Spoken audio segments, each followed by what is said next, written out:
샬롬. 오늘 3월 마지막 주일입니다. 새싹이 파릇파릇 돋아나는 정말 보기 좋은 연두빛깔이 온 세상을 뒤엎고 있습니다. 개나리도 많이 피었고요. 이제 벚꽃도 드디어 피기 시작했고, 아마 조금 있으면은 아마 철쭉도 또 아주 아름답게 피어서 그야말로 이 봄꽃들의 대향연, 대축제가 벌어질 그러한 시기가 오고 있습니다. 지난 한 주 하나님께서 우리와 함께 해주셔서 우리 또한 이렇게 우리 강건한 모습으로 오늘 주일 마주하게 되었습니다. 여러분들 모두에게 하나님의 풍성한 은혜가 함께하기를 간절히 소망합니다. 몇 주 전에 신문을 보니까요, 이런 조사 결과가 나왔더라고요. UN 지속 가능 발전 네트워크, 그리고 또 갤럽, 그리고 또 옥스퍼드 웰빙 연구센터가 우리 공동으로 발표한 2026년 세계 행복 보고서라는 요 행복 보고서의 결과가 발표가 되어서 눈길을 끌었습니다. 조사 대상국이 147개국, 147개국인데요. 우리나라가 이 147개국에서 행복 만족도가 67위에 머물렀다고 합니다. 67위에 머물렀다라고 하니까 감이 잘 안 잡히시죠? 이게 지금까지 조사한 요 행복 보고서가 발표될 때마다 이렇게 이제 우리나라 순위가 매겨졌잖아요. 그 순위 중에서 가장 아랫단에 지금 내려왔다고 합니다. 대체로 한 50위권 안팎으로 우리나라 행복도 순위가 나왔는데 67위권으로 이렇게 밀려났다고 합니다. 작년에 대비해서 한 10계단 정도 밑으로 내려왔다고 합니다. 1위가 어딜까요? 1위. 전 세계에서 행복도가 가장 높은 나라 1위는 아이슬란드. 죄송합니다. 1위가 핀란드, 그리고 두 번째가 아이슬란드, 그리고 세 번째가 덴마크라고 합니다. 그리고 지금 전쟁 벌이고 있는 미국이 23위, 그리고 우리의 이웃나라인 일본이 61위, 그리고 중국이 65위, 우리나라 몇이라고 했죠? 67위. 일본, 중국보다도 더 한참 밑에 내려가 있는 그런 순위를 기록을 하고 있다고 합니다. 왜 우리나라가 이렇게 행복도가 이렇게 뚝 떨어졌을까라는 것을 그 원인을 한번 분석을 해봤는데요. 그 원인이 뭐가 나왔냐면요. 행복도를 측정할 때 한 6개의 지표를 가지고 측정한다고 합니다. 첫 번째가 1인당 국민 GDP, 그리고 두 번째가 우리 건강 기대 수명, 그리고 세 번째가 삶의 선택의 자유, 그리고 네 번째가 사회적 지원, 그리고 다섯 번째가 관용, 여섯 번째가 부패 인식인데요. 우리나라는 1위와 2위, 첫 번째와 두 번째 측정 지표인 1인당 국민 소득하고 그리고 기대 수명은 되게 높게 나왔다고 합니다. 그런데 낮게 나온 것이 바로 뭐냐면은 사회적 지원, 그리고 삶의 선택의 자유. 이 부분은 조금 낮게 나오고 다른 나라 평균보다 훨씬 더 100위권 밑으로 나온 것이 바로 다섯 번째 관용, 그리고 여섯 번째 부패인식. 그게 순위권 밖으로, 100위권 밖으로 밀린 바람에 우리나라의 행복도가 확 낮아졌다고 합니다. 관용하지 못하고, 저렇게 관용을 베풀지 못한 사회, 그리고 또 부패가 만연한 사회라는 그 인식이 우리나라가 참 높다는 겁니다. 그 결과 어때요? 행복도가 낮아질 수밖에 없었다라는 거. 여러분 아까 1, 2, 3위는 제가 말씀드렸잖아요. 4위가 어떤 나라인지 아세요? 1위는 핀란드, 2위는 아이슬란드, 그리고 우리 3위가 아까 말씀드렸던 덴마크, 주로 북유럽, 복지가 잘 되는 북유럽이잖아요. 그럼 4위가 한 스웨덴 정도 되지 않을까라고 생각하실 수 있는데 4위가 깜짝 놀랍게도 코스타리카라고 합니다. 중남미 국가 중에서는 유일하게 행복도가 가장 높은 그 나라는요, 1위하고 2위는 그렇게 높지 못하다고 합니다. 그런데 3위하고 4위, 사회적 지원, 그리고 또 아까 말씀드린 삶의 선택의 자유에 있어서는 타의 추종을 불허할 만큼 엄청난 높은 순위가 나왔다고 합니다. 다시 말씀드려서 그 나라의 이 공동체성, 그렇죠? 가족들의 어떤 유대감, 그 정서가 뛰어나다고 합니다. 그렇기 때문에 이렇게 높은 순위를 받았다고 합니다. 우리는 이 공동체성이 그렇게 강화되지 못하고 있다는 것이죠. 그렇죠? 그리고 또 한 가지 이유가 있습니다. 그 다음날 또 신문을 봤더니 이런 조사가 또 있더라고요. 또 다른 이유에 해당되는 조사 같아서 제가 들고 왔습니다. 글로벌 통계 사이트인 스태티스타가 공개한 조사 결과가 나왔기 때문입니다. 그게 바로 뭐냐면요. 우리나라가 전 세계에서 1등을 했습니다. 무엇에 대해서 1등이냐면은 경제적인 미래에 대한 불안. 경제적으로 미래에 대한 불안이 우리나라가 제일 높다고 합니다. 앞으로 과연 우리가 잘 먹고 잘 살 수 있을까라는 그 걱정, 근심, 염려가 전 세계 1위. 아마 이것도 우리의 행복도를 끌어내리는 원인이 아닐까라는 생각을 하게 됩니다. 그렇죠?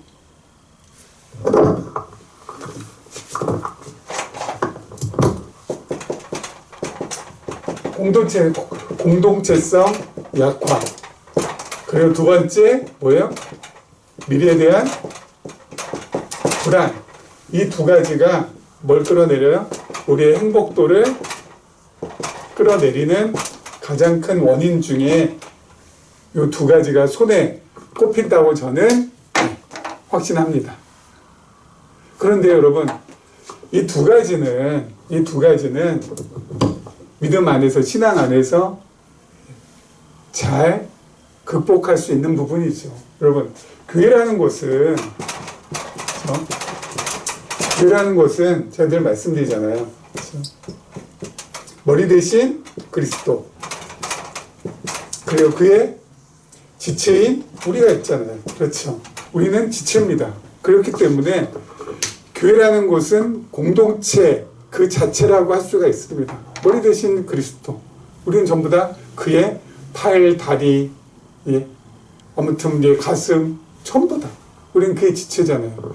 지체는 기본적으로 어때요? 서로 지지해주고, 서로 의지가 되어주고, 그리고 서로 위로해줌으로 어때요?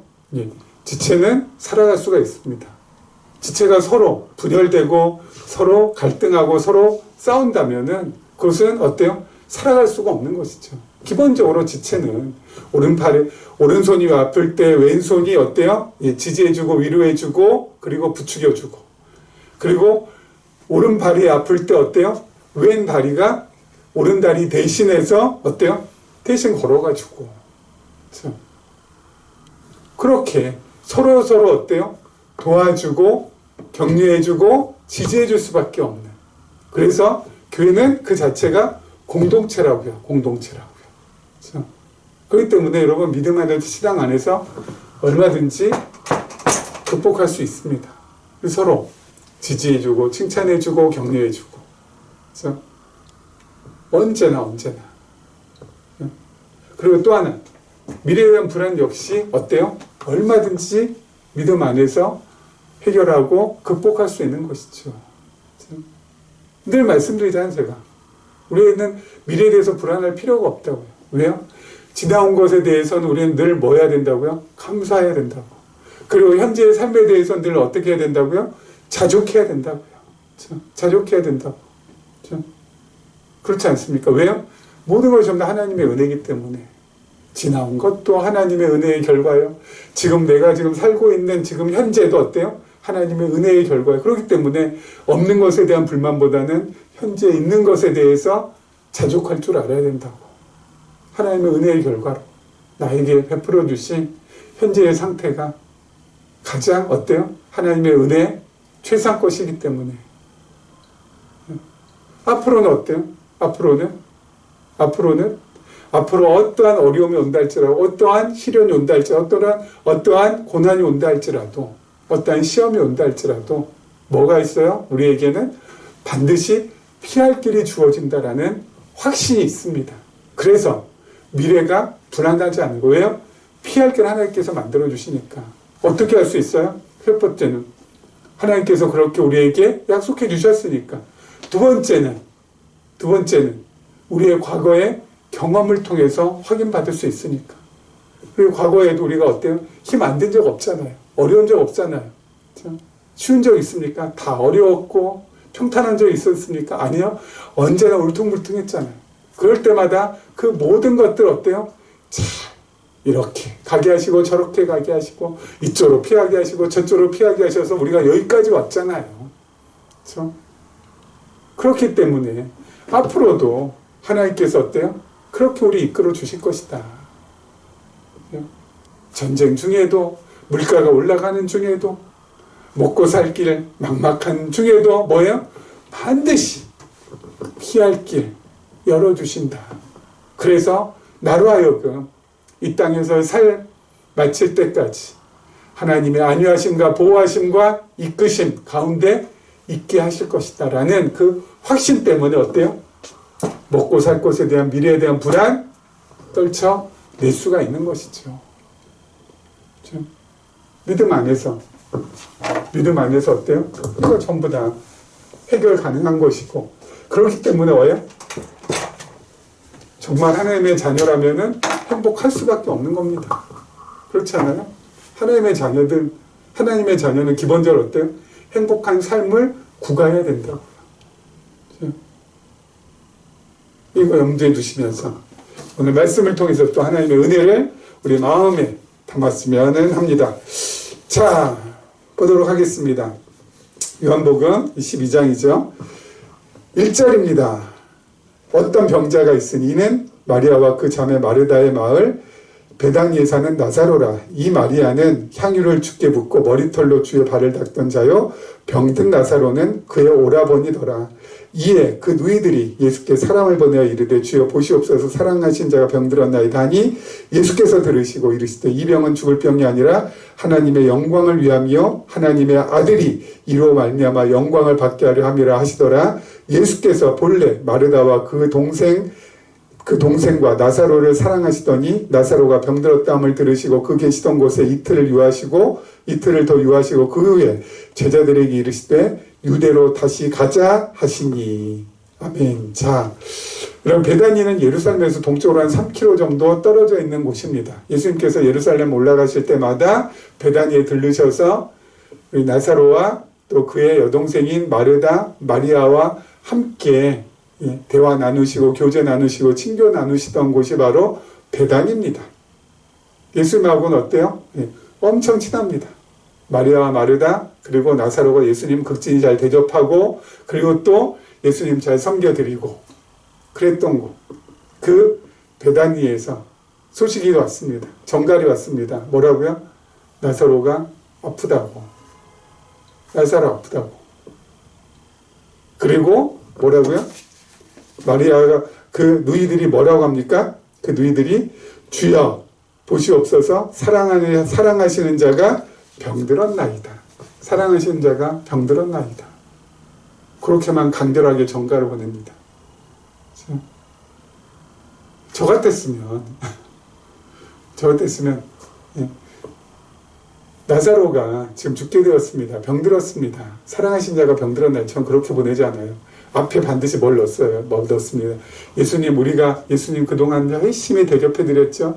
예수님한테 우리가 정말 열과 성을 다하여서 섬겨드렸죠. 예수님께서 정말 힘들고 어려울 때마다 우리가 예수님 잘 보살펴드리지 않았습니까? 그런데 우리 오라버니가 병들었습니다. 예수님 오셔서 빨리 고쳐주세요. 이렇게 했을 거예요. 근데 너무 점잖지 않습니까? 주여 보시옵소서 사랑하신 자가 병들었나이다. 여러분, 모든 다른 이방 종교는요 어떻습니까?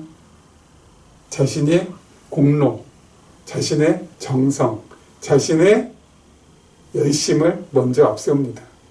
내가 이렇게 했으니까 이거 반드시 들어주셔야 되는 거 아닙니까? 내가 이렇게 정성을 다했는데, 그러니 반드시 이 소원 성취해 주셔야 되지 않습니까?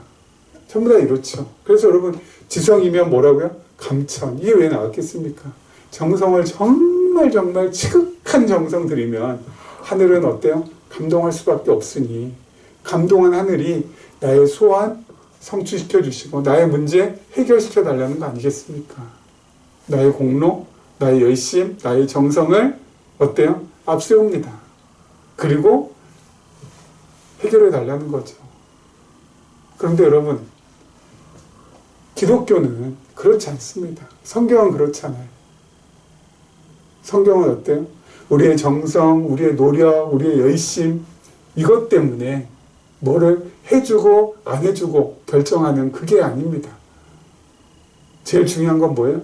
하나님의 주권적인 뜻, 하나님의 주권적인 의지, 하나님의 주권적인 은혜가 중요하다는 겁니다. 그것이 우선이에요. 내가 아무리 공들이고, 내가 아무리 정성 들이고, 내가 아무리 열심을 내도 하나님의 주권적인 의지와 하나님의 주권적인 뜻이 아니라면 아닌 거예요. 예. 그래서 우리의 기도는 어때야 된다고요? 성경에서 말하는 기도는 하나님의 뜻 가운데서, 하나님의 뜻대로, 하나님의 뜻 안에서 이루어지게 해달라고. 그렇게 기도하는 것이 성경에서 우리에게 말하고 있는 기도의 내용이라는 것입니다.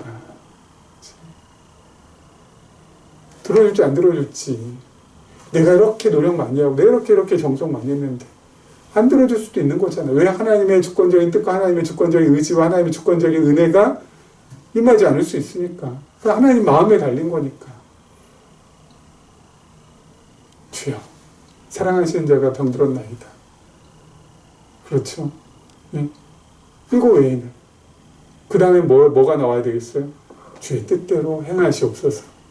이게 나와야 되겠죠. 여러분, 이렇게 기도하는 게 세상 그 어떤 기도보다 훨씬 어때요? 어려운 기도예요. 그건 내 힘으로 할 수가 없는 기도입니다. 왜요? 내 뜻, 내 의지, 내 노력, 내 열심 다 어때요? 내려놓아야 되는 거거든요. 하나님의 뜻 가운데서, 하나님의 뜻 안에서, 하나님의 뜻대로 행하시옵소서, 이루어주시옵소서. 뭐야? 내 뜻대로, 내 의지대로, 내 노력대로, 내 열심대로 어때요? 하지 않아도 괜찮다라는 거거든요. 그게 얼마나 힘들어요. 그래서 그렇게 기도하는 것도 어때요? 그것은 인간적인 의지와 인간적인 노력으로 되는 기도가 아니라고요. 하나님의 전적인 은혜가 나를 사로잡았을 때 그러한 기도의 고백이 나올 수 있는 거라는 것입니다. 그래서 여러분, 하나님의 뜻 가운데서, 하나님의 뜻 안에서, 하나님의 뜻대로 이루어지게 해달라는 기도는 내 힘으로, 내 노력으로, 내 의지로, 내 이성으로 하는 기도가 아니라고요. 성령께서 완전히 나를 장악해 주셔야지만, 주의 은혜가 나를 완전히 어때요? 감싸 주셔야지만 나올 수 있는 기도라고요. 우리의 기도는 바로 그 기도라고요. 자, 그 다음에 또 보겠습니다. 5절 한번 보죠. 5절에 뭐라고 돼 있어요? 예수께서 본래 마르다와 그 동생과 나사로를 사랑하시더니. 여러분, 예수님께서 이 세 삼남매를 사랑하셨어요. 나사로, 마르다, 마리아. 여러분, 예수님께서 특별히 사랑하셨다면, 병들었다는 소식 들으면은, 여러분, 지금 예수님께서는 요단으로 가 계시잖아요. 요단강 쪽으로 가 계시잖아요. 그래서 요단강에서 베다니까지는 하룻길, 빨리 걸으면 하룻길. 일반적으로 걸으면 어때요? 이틀 걸린다고 합니다. 그럼 여러분 빨리 걸어서 하루 만에 도착하셔야 되거든요. 그래서 어때요? 고쳐주시면 되잖아요. 그런데 예수님께서는 어때요? 요단에서 이틀을 더 묵으시고 더 머무르시고 빠른 걸음으로 하룻길 가셔가지고 3일 만에 도착하십니다. 여러분, 왜 예수님께서 이틀을 더 유하시고 그래서 3일 만에 도착하실까요? 도착한 다음에 어떻게 됐어요? 나사로가 이미 세상을 떠버립니다. 빨리 와서 병든 나사로 고쳐주셔야 되는데 왜 이럴까요?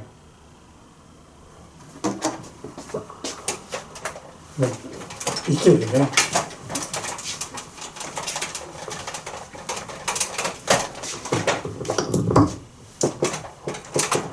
하나님의 타이밍과 우리의 타이밍, 하나님의 뜻과 우리의 뜻은 어때요?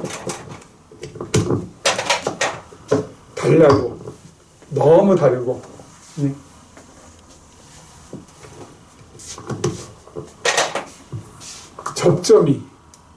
접점이 없어도 너무 없습니다. 그래서 그래요. 하나님의 타이밍, 우리의 타이밍. 우리의 타이밍은 어때요? 빨리 오셔서 신속하게 고쳐주시는 게 우리의 어때요? 타이밍이고, 우리의 어때요? 뜻입니다. 빨리 하셔야지. 근데 하나님의 타이밍은 어때요? 천천히 느릿느릿이 언제다. 우리는 어때요? 빨리. 또 특히 우리 한국 사람이기 때문에 더 빨리. 신속 배달. 맞겠죠? 하나님의 타이밍은 느릿. 우리 뜻은 빨리 오셔서 병 고치는 거. 하나님의 뜻은 뭐예요? 병 고치는 것이 아니라 죽은 나사로를 다시 살려서서 그로 인하여서 예수 그리스도의 영광을 드러내는 것. 이를 통하여서 예수 그리스도가 생명의 주인이심을 우리로 하여금 믿게 해서 우리의 믿음을 어때요? 자라게 하시는 것. 이게 하나님의 뜻. 우리는 어때요? 빨리 와서 병 고치는 것. 느리게 가서 살려서 믿음을 온전히 자라게 하는 것. 완전히 다르죠? 이게. 그런데 뭐가 훨씬 더 우리에게 유익해요? 말할 것도 없죠. 하나님의 타이밍과 하나님의 뜻, 하나님의 때에 하나님의 뜻이 이루어지는 것이 우리에게는 절대적으로 유익하죠. 그렇죠? 여러분, 출애굽기 1장 보면은 이스라엘 백성들이 애굽에서 어때요? 바로에게 엄청나게 시달리고 학대당하고 핍박당합니다. 이스라엘 백성들에게 무거운 짐을 지어서 성을 갖다가 짓게 만들고 성 만들게 만들고 그리고 아들 낳으면 다 어때요? 죽이게끔 하고 그야말로 신음합니다. 이스라엘 백성들이. 그때 하나님께서는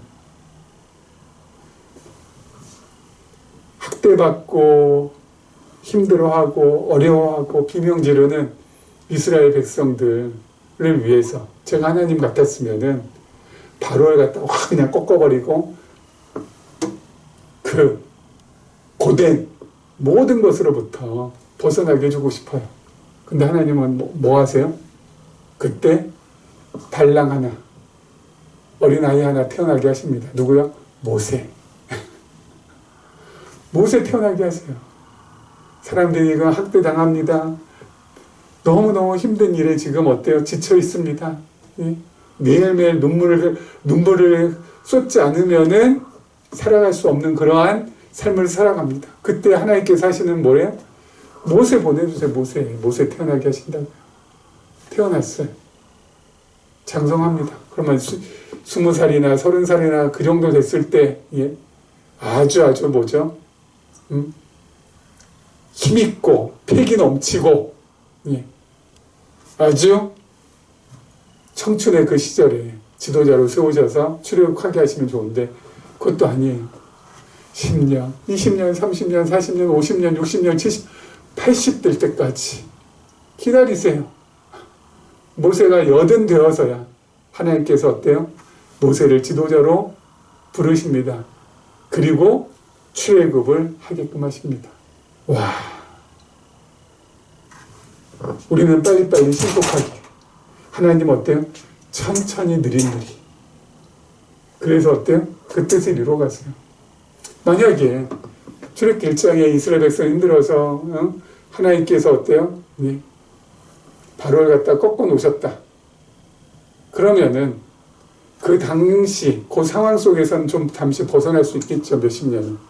하지만 어때요? 또 다른 바로가 등장하지 않을까요? 그래서 더 심하게 학대할 수도 있지 않겠습니까? 그럼 또 어떻게 해요? 계속 반복이죠. 뭐. 벗어날 수가 없잖아요. 그런데 하나님께서는 천천히 모세 태어나게 하시고 모세가 여든되게 하신 다음에 모세를 애굽으로 보내셔서 어때요? 이스라엘 백성들을 온전히 완전히 애굽의 바로로부터 구원해내십니다. 100%. 더 이상 바로와 바로의 군대가 쫓아오지 못하도록. 더 완벽하잖아요. 하나님의 뜻이. 그렇죠? 때로는 너무 느리다고, 너무 천천히 간다고. 이게 뭐냐고, 난 지금 괴로워 죽겠는데. 그렇게 우리가 불평불만할 때도 있습니다. 하지만 하나님은 그 그림을 그리시면서 가세요. 근데 그 그림은 퍼펙트한 그림이기 때문에 나중에 반드시 어때요? 나중에 반드시 하나님의 뜻이 이루어질 때는 우리가 머리를 끄덕거리며 이래서 이렇게 하셨군요. 하나님 정말 최고십니다. 그런 고백이 나올 수밖에 없도록 만들어요. 지금 당장 구원의 손길이 보이지 않는다 할지라도, 지금 당장 문제가 해결되지 않는다 할지라도, 지금 당장 나의 바람이 이루어지지 않는다 할지라도 하나님의 때에 하나님의 뜻은 이루어질 것이기에 어때요? 그거를 꼭 기억하시면서 그 소망을 안고 하루하루 묵묵히 버티고 견디면서 나아가시는 겁니다. 우리. 다른 거는 여러분 우리 잘 못하잖아요. 근데 견디는 것, 참는 것, 버티는 것만큼은 그래도 그렇죠. 그래도 하나님께서 은혜를 베풀어 주셔서 우리가 할 수 있지 않습니까? 가다 보면 반드시 그 타이밍에 그 뜻이 이루어져서 우리로 하여금 엄청난 찬송이 터질 수 있도록 하나님께서 만들어 주실 것입니다. 자, 그 다음 절 보도록 하죠. 8절입니다. 제자들이 말하되 랍비여, 방금도 유대인들이 돌로 치려 하였는데 또 그리로 가시려 하냐니까 예수께서 대답하시되 낮이 12시간이 아니냐. 사람이 낮에 다니면 이 세상의 빛을 봄으로 실족하지 아니하고 밤에 다니면 빛이 그 사람 안에 없는 거로 실족하느니라. 이 말씀하신 후에 또 이르시되 우리 친구 나사로가 잠들었도다. 그러나 내가 깨우러 가노라. 제자들이 이르되 주여 잠들었으면 낫겠나이다 하더라. 예수는 그의 죽음을 가리켜 말씀하신 것이나 그들은 잠들어 쉬는 것을 가리켜 말씀하신 줄 생각하는지라. 이에 예수께서 밝히 이르시되 나사로가 죽었느니라. 내가 거기 있지 아니한 것을 너희를 위하여 기뻐하노니 이는 너희로 믿게 하려 함이라. 그러나 그에게로 가자 하시니 디두모라고도 하는 도마가 다른 제자들에게 말하되 우리도 주와 함께 죽으러 가자 하니라. 자, 예수님께서 다시 예루살렘 쪽으로 가신다고 하니까 제자들이 말립니다. 왜 말립니까? 아니 거기 갔을 때 예수님을 신성 모독했다고 하면서 돌로 치려고 했던 것을 이 제자들이 생생하게 지금 기억하고 있는데 다시 그 소굴로 들어간다고 하시니까 예수님을 말리는 겁니다. 그러니까 예수님께서 뭐예요? 지금은 난 12시가 아니냐. 12시간은 낮이 아니냐. 이스라엘 사람들은 12시, 낮은 12시간, 밤도 12시간 이렇게 생각합니다. 24시간을 그렇게 나누어서 생각합니다. 그래서 지금 낮 아니냐. 여러분 지금의 낮이라는 것은 무슨 뜻일까요? 지금 낮 12시 아니냐. 12시간 아니냐. 이것은 예수님께서 무슨 의미로 무슨 뜻으로 말씀하신 것일까요? 지금은 뭐예요? 공생의 기간이라는 겁니다. 예수님의 공생의 기간. 공생의 기간 동안에는 결코 실족하지 않는다. 다시 말씀드려서 공생의 기간 동안 예수님께서 십자가 지지 않으신다는 겁니다. 공생의 사역을 하셔야 되는데 그때 갑자기 예수님 지금 십자가 질 타이밍이 아닌데 십자가 질 수 없잖아요. 낮이니까. 공생의 기간이니까. 밤이 되어야지만. 어때요? 공생가 이제 끝나시고 십자가 지실 이 3년 동안의 공생이 끝나고 나서 이제 십자가 지실 그 타임이 되셔야지 지실 수 있는데 지금은 어때요? 그 누가 뭐라고 한다. 예수님께서는 상하거나 해 입지 않는다는 겁니다. 공생의 기간 동안에는 낮에 늦다. 십자가 질 수 없는 거잖아요. 지금 괜찮다는 겁니다. 지금 다시 내가 예루살렘에 들어간다 할지라도 다시 유대로 간다 할지라도 어때요?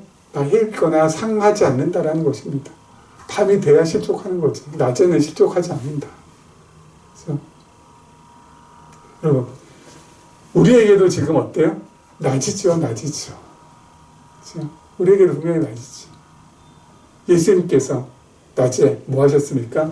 하나님께서 주신 사명을 잘 감당하면서 또 그 사역을 잘 행하시면서 하나님께서 부여하신 공생애의 삶의 목적에 맞게 지금 행하고 계시는 거잖아요.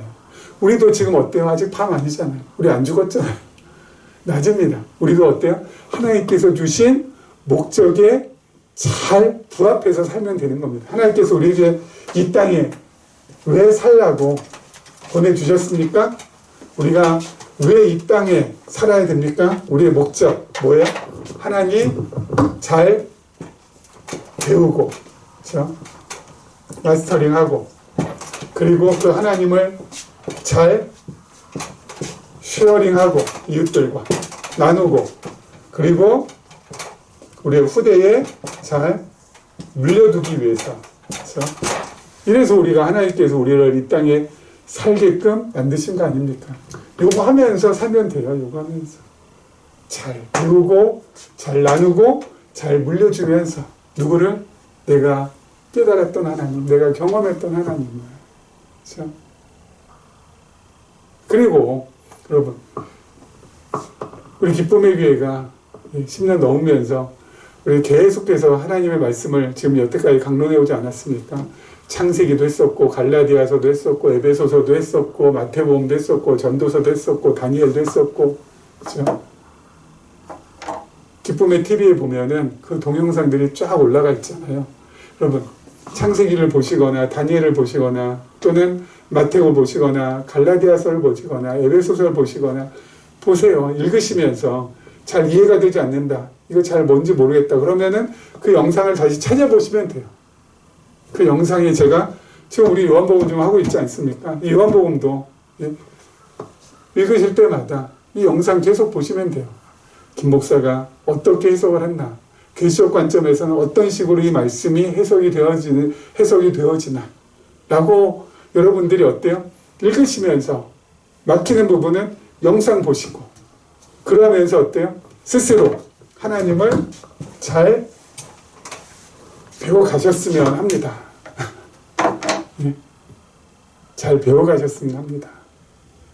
그리고 그 배운 하나님을 잘 나누시고 잘 물려주시면은 하나님께서 잘했다, 충성된 종아 하면서 우리를 칭찬해 주실 것입니다. 하늘문에서, 하늘문 앞에서 우리 맞아주시면서 이거 우리도 낮에 예수님처럼 하는 거예요.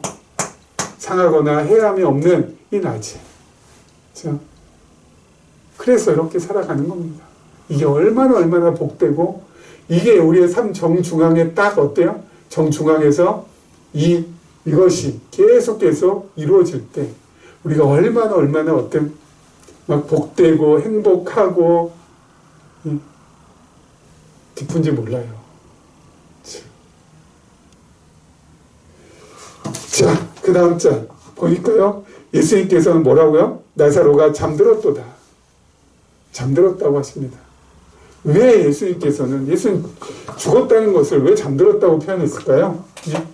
예수님께서 왜 죽은 나사로가 잔다라고 했을까요? 예수님은 지금뿐만 아니라 회당장 야이로의 딸도 어때요? 죽었는데 사람들이 좀 더 곡하고 죽었는데 숨 안 쉬고 심장도 뛰지 않는데 예수님은 어때요? 잔다라고 또 표현하시거든요. 왜 예수님은 그렇게 말씀하실까요? 두 가지 이유가 있습니다. 첫 번째는 예수님은 생명의 주라는 것입니다. 생명의 주. 생명의 주라는 건 뭡니까? 예수님 자체가 생명이시고 그 생명을 어때요?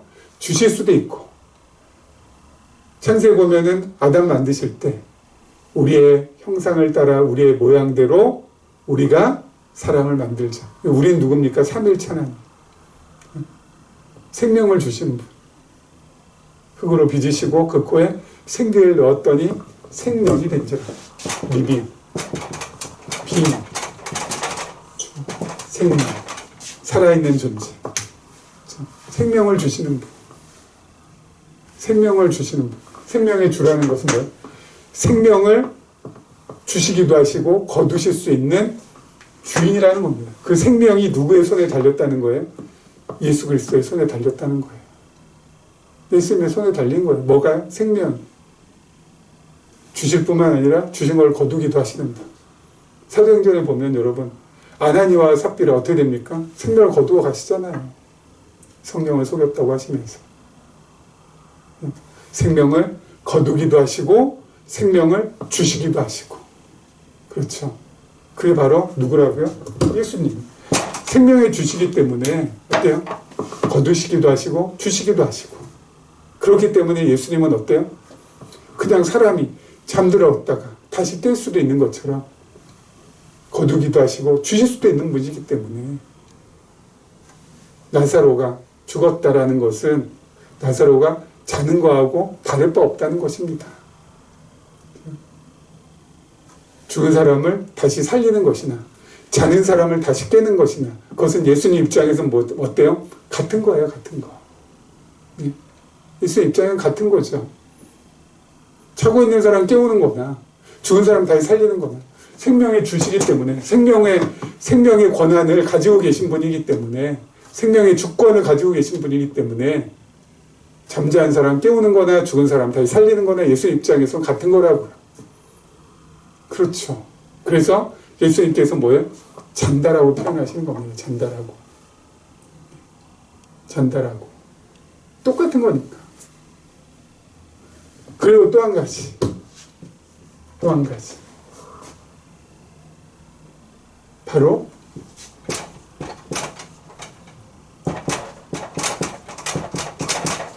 영원하신 주 누구야? 예수 그리스도. 영원하시기 때문에 여러분 우리는 지금 시간 세계 속에 살고 있기 때문에 어때요? 현재 여기서부터 여기까지는 과거 여기서부터 여기까지는 미래. 그렇죠? 이렇게 나누어 생각하잖아요. 우리의 과거가 있었고 지금 살고 있고 앞으로 살아갈 미래가 있고 그렇죠? 우리는 과거, 현재, 미래 이렇게 시간의 흐름에 따라서 이렇게 구분해서 우리는 생각하잖아요. 과거는 과거고 현재는 현재고 미래는 미래입니다. 그렇죠? 그런데 우리 주님 입장에서는 하나님 입장에서는 이게 뭐예요? 이 현재 과거, 현재, 미래가 어때요? 나눠져 있지 않아요. 그냥 이건 하나의 점입니다. 점. 시편에 보면은 천년이 밤의 한 경점과 같다고. 누구 앞에서? 우리 주 앞에서. 한 경점. 똑딱. 한 경점과 같다고. 천년이. 천년이 점이고 점이 천년이에요. 우리 주님 앞에서는. 그렇기 때문에 여러분 우리 언젠가 우리 미래에 제가 이 표현을 많이 쓰잖아요.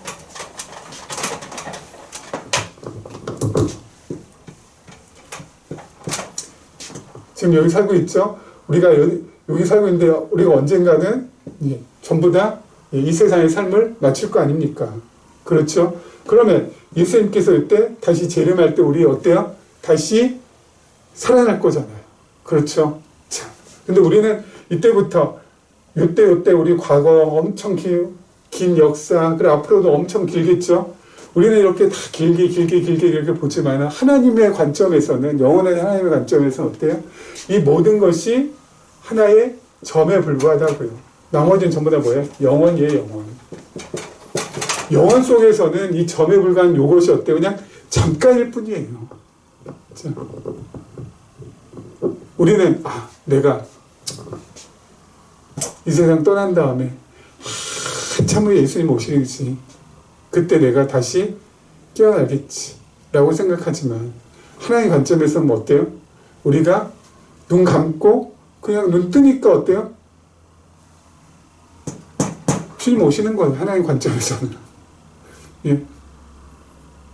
우리 입장에서는, 우리 입장과 하나님 입장이 좀 다르죠. 우리 입장에서는 우리는 눈 감았어. 한참. 예. 1000년, 2000년, 3000년, 4000년, 5000년 모르겠어요. 수만 년 지날 수도 있겠지만 지나서 주님 오신다. 그때 어때? 우리는 깨어나겠죠. 예. 그런데 하나님 입장에서 어때요? 그 수만 년이 흘러가고 수십만 년이 흘렀다 할지라도 그것은 긴 시간이 아니라고요. 그냥 깜빡. 그러니까 하나님 입장에서 어때요? 우리는 그냥 눈 감았다 뜨는 거예요. 그냥 감고 뜨기 때문에 잤다 깬 거하고 진배 없다고요.